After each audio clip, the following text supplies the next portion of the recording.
Wabarakatuh, Ibu Guru anu dipika hormat serta rerencangan sadaya anu dipika reus tangkung teu payun hayu urang panjatkeun puji sunareng syukur kehadirat Allah Subhanahu wa taala anu parantos masihan pirang-pirang nikmat ka urang sadaya upami nikmat sehat sehingga urang sadaya tiasa ngopel ka ikhlas ya. Urang ngadeg di dieu teu aya lain nyaeta bade ngadugikeun tema nyaeta bahaya ngarokok. Sapartos ibu serta rerencangan sadaya mun nami narokok terus teu asing deui di golongan balurang sakola sapantaran urang.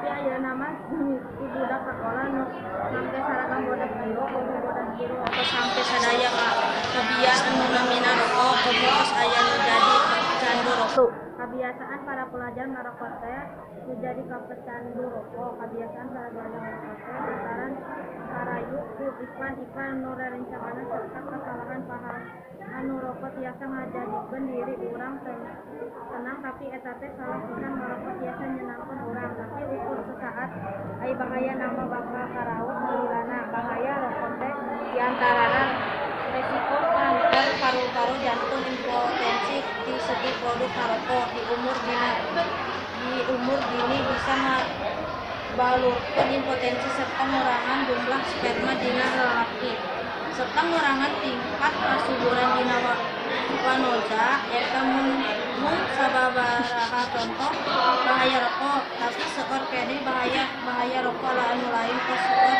korban gara-gara rokok sampai orang jadi korban seterusnya. Jadi mun sakitu tiasa kuring dugikeun kapunten bilih aya kasalahan aya kata-kata anu mageut kanu hate argi kasampurnaan datang nati Allah Subhanahu wa taala kasalahan datang nati diri abdi manfaat kangge sadayana. Wassalamualaikum warahmatullahi wabarakatuh.